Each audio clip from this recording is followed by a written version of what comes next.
Hello everyone, I am doctor Saumya और हम लोग इस वीडियो में देखेंगे द तुगलक डायनेस्टी। हम लोग द दिल्ली सल्तनत कर रहे थे। पिछले वीडियो में हमने द खिलजी डायनेस्टी किया था। इस वीडियो में हम लोग द तुगलक डायनेस्टी कवर करेंगे। सबसे पहले रूलर आते हैं गियासुद्दीन तुगलक। अगर आपने हमारे वीडियोस को लाइक, शेयर और सब्सक्राइब नहीं किया है तो प्लीज़ इस चैनल को सब्सक्राइब कर लीजिए ताकि आपको सारे वीडियोज़ मिलते रहें। हमने देखा क्या था कि खिलजी डायनेस्टी के लास्ट रूलर थे Khusro Khan and he was killed by Ghiyasuddin Tughlaq. ये गियासुद्दीन तुगलक कौन थे? He was the only one who laid the foundation of Tughlaq dynasty. Khusro Khan was the last king of the Khilji dynasty and he was killed by Ghazi Malik. Ghazi Malik ही गियासुद्दीन तुगलक है। Ghazi Malik ascended the throne assuming the title Ghiyasuddin Tughlaq and he died in an accident. And इसके बाद गियासुद्दीन तुगलक के बेटे जिसका नाम है जौना, जो कि मोहम्मद बिन तुगलक ही है, तो ही असेंडेड द थ्रोन।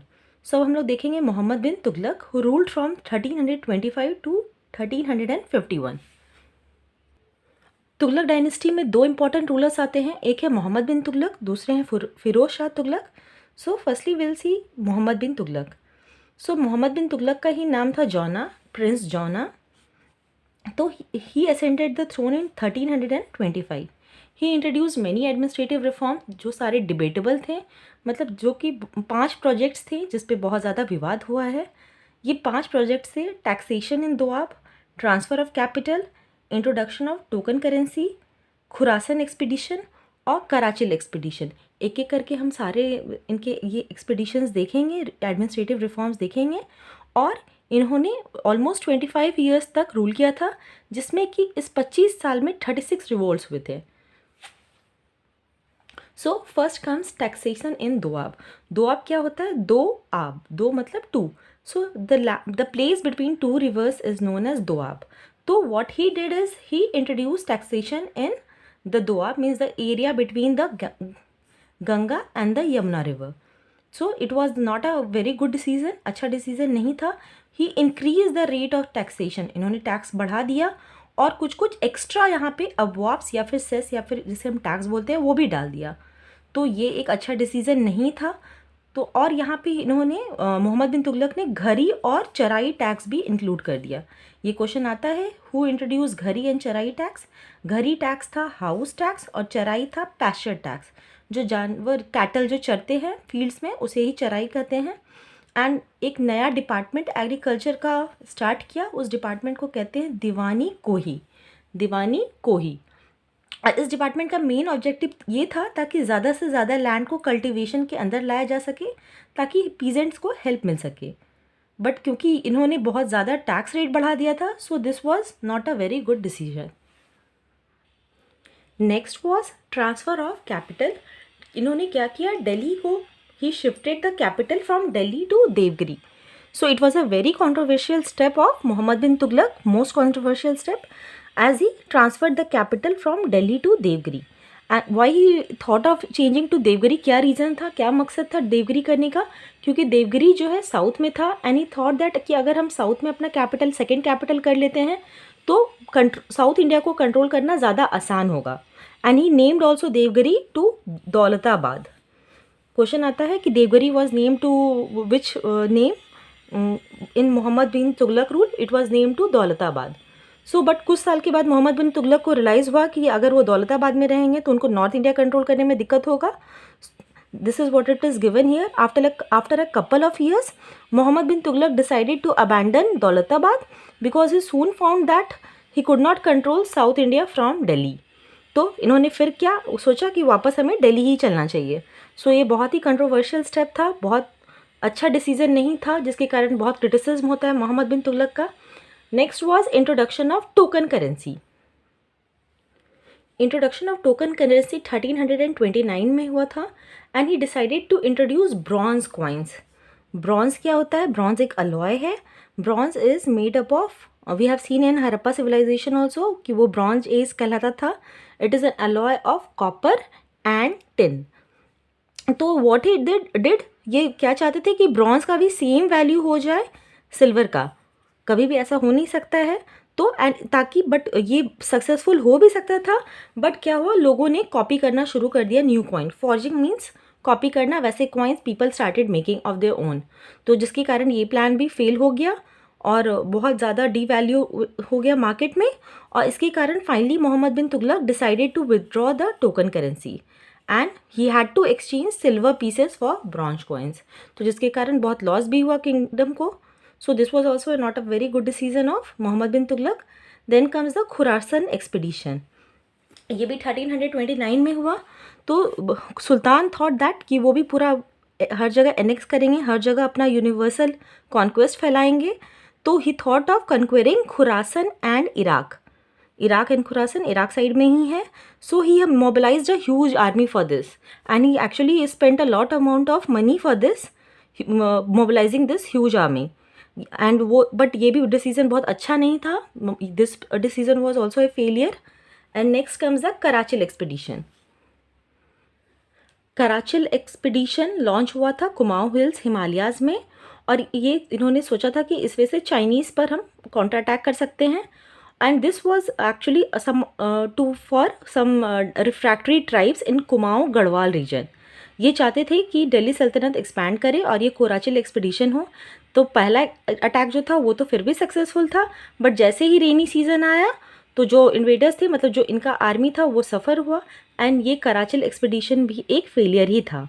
तो his 5 projects led to revolts. All his 5 projects were debatable and his last days were spent in checking the revolts. And there were altogether 36 revolts in 25 years. ये 25 years में 36 revolts हुए and जो last day था मोहम्मद बिन तुगलक का, वो revolts को ही control करने में, चेक करने में निकल गया। अब हम यहाँ देखते हैं ड्यूरिंग हिज टेन्योर और क्या क्या हुआ। जैसे कि 1335 में मदुरई इंडिपेंडेंट हो गया। इन 1336 बहुत इंपॉर्टेंट है, फाउंडेशन ऑफ विजयनगर एम्पायर। ये क्वेश्चन आता है, आगे हम लोग डिटेल में विजयनगर देखेंगे। Harihara and Bukka laid the foundation of Vijayanagar empire. Vijayanagar empire हमारा साउथ में है। अब फिर यहाँ पे उसके नीचे देख रहे हैं 1341 में क्या है, foundation of Bahmani kingdom. Bahmani kingdom के फाउंडर कौन थे, हसन गंगू। तो ये भी बहुत इंपॉर्टेंट है, ये भी डेक्कन रीजन के ही हैं। तो बाद में हम क्या देखेंगे कि बहुत ज़्यादा विजयनगर में भी और बहमनी किंगडम में भी हमेशा रिवोल्ट्स कन्फ्लिक्ट होते रहता था रायचूर दोआब को लेकर के। तो वो एक अलग चैप्टर है, हम उसमें डिस्कस करेंगे। बट यहाँ पे हम लोग को जानना है कि विजयनगर के फाउंडर कौन थे, हरिहर एंड बुक्का इन 1336, और बहमनी किंगडम के फाउंडर थे Hasan Gangu. And this conflict between Vijayanagar and Bahmani kingdom was mainly due to this Raichur Doab, जो उन दोनों के बीच में ये एरिया आता था। It was between the 2 rivers। Doab वही एरिया होता है बिटवीन द 2 rivers जो बहुत फर्टाइल होता है। तो रायचूर दोआब को लेकर के ही वहाँ पे इन दोनों के बीच में भी कॉन्फ्लिक्ट था। So Muhammad bin Tughlaq died in 30 and इसके बाद फिरोज शाह तुगलक असेंड करते हैं to the throne. Firoz Shah Tughlaq ये आए मोहम्मद बिन तुगलक के बाद। He ruled from 1351 to 1388। He was cousin of Mohammad bin Tughlaq and Muhammad Shah Tughlaq के बाद जो नोबल्स थे they selected Firoz Shah as the next sultan. तो क्या हुआ, जैसे ही फिरोज तुगलक आते हैं, he was facing the problems, क्योंकि तुरंत इतने सारे रिवोल्ट्स हुए थे, ऑलमोस्ट 36 रिवोल्ट्स। तो तुरंत जो नेक्स्ट रूलर आता है उसको ये सब कुछ देखना पड़ता है। So he had to face the problem in preventing the breakup of Delhi Sultanate. बहुत मेहनत करना पड़ रहा था फिरोज शाह तुगलक को। So he thought of introducing new policies ताकि दिल्ली सल्तनत को यूनाइटेड रखा जा सके। So he made no attempt to reassert his authority over South India. इन्होंने सोचा बेटर है दिल्ली को ही कंट्रोल करना, साउथ इंडिया पे he did not concentrate. He thought कि एक जगह पे ध्यान रखना ज़्यादा अच्छा है रादर देन हर जगह ध्यान रखना। So what he did is whenever a noble died his son will be allowed to succeed to his position। कि मतलब जैसे हेरिडिटी बना दिया था पोजीशंस को, ताकि अगर कोई रूलर नोबल कोई मरेगा तो उसका सन वो पोस्ट पे आ सकता है, ताकि और अगर वो उसका सन नहीं है तो उसके सन इन लॉ या फिर उसके स्लेव। ये इसलिए था ताकि वो कॉन्फिडेंस गेन कर सके नोबल्स का। Not only this, Firoz Shah tried to win over he extended this policy of heredity in army also। Not only for nobles but army लोग के लिए भी। Soldiers were allowed to rest in peace. जो soldier थक गए हैं या जिन्हें चोट लग गया है वे घर पे आराम कर सकते हैं। And they can send their sons in their place. तो he wanted to gain the confidence of army of the nobles. And उसके बाद क्या हुआ, the soldiers were not paid in cash but they were given assignments on land revenues of villages. Cash नहीं payment होता था। And Firoz Shah, जो मैंने बताया अभी, he tried to win over the nobles, proclaiming that he was a true Muslim king, and that's why he introduced few reforms. So what he did at that time was he introduced few more taxes like jizya tax, kharaj, zakat, khams, आगे हम लोग देखेंगे. He prohibited the practice of Muslim women going out to worship at graves of saints. तो इन्होंने ban कर दिया था Muslim women का बाहर जाकर के सेंट्स के ग्रेव से पूजा करना. और इन्होंने ये सब जान के किया ताकि जो भी नोबल्स, मुस्लिम नोबल्स हैं, उनका ये कॉन्फिडेंस गेन कर सकें, उनके लिए अच्छे बन सके.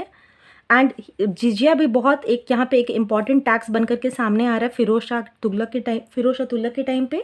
जिजिया became a separate tax. What was jizya? जिजिया क्या था? Non Muslim tax.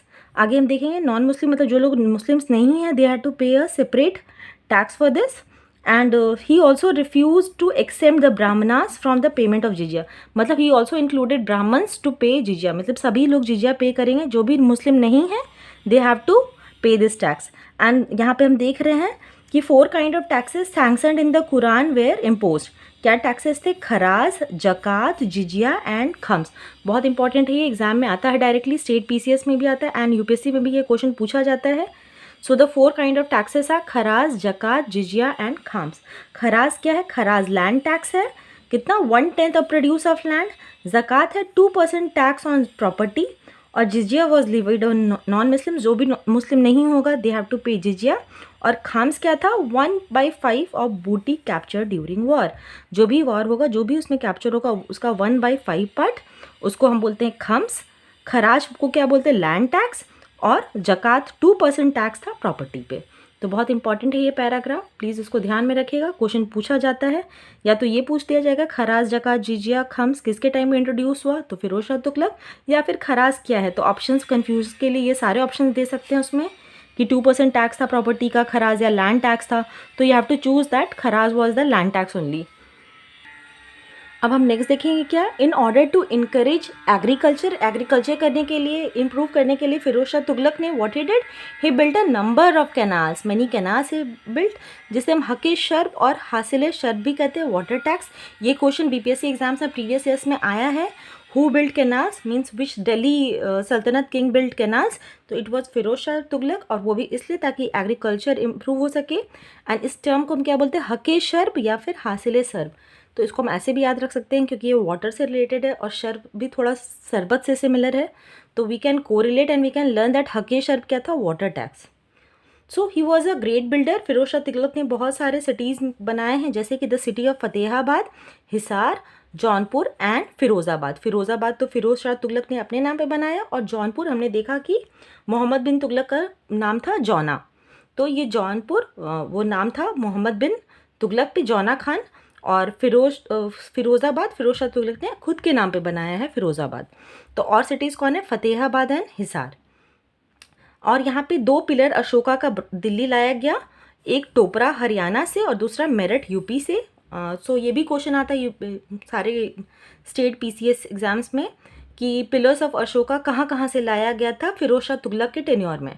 तो एक था टोपरा जो कि हरियाणा है, दूसरा मेरठ यूपी से लाया गया है. अब सुल्तान ने क्या किया? एक हॉस्पिटल खोला जिसे हम क्या बोलते हैं? दारुल शिफा. यहाँ पे ऐसे जितने टर्म्स आते हैं ये बहुत ही इंपॉर्टेंट है, क्योंकि एग्जाम्स में डायरेक्टली पूछा जाता है, या बहुत बार ऐसे टर्म्स दे दिए जाते हैं और दूसरी तरफ मैच द फॉलोइंग करके दिया रहता है. तो ये पता इंपॉर्टेंट है जानना कि दारुल शिफा मतलब हॉस्पिटल है, हक़ शर्ब वाटर टैक्स है. तो ऐसे जो टर्म्स है प्लीज़ ध्यान में रखिएगा. अ न्यू डिपार्टमेंट ऑफ दीवाने खैरात. हमने ये खैरात वर्ड तो बहुत सुना है.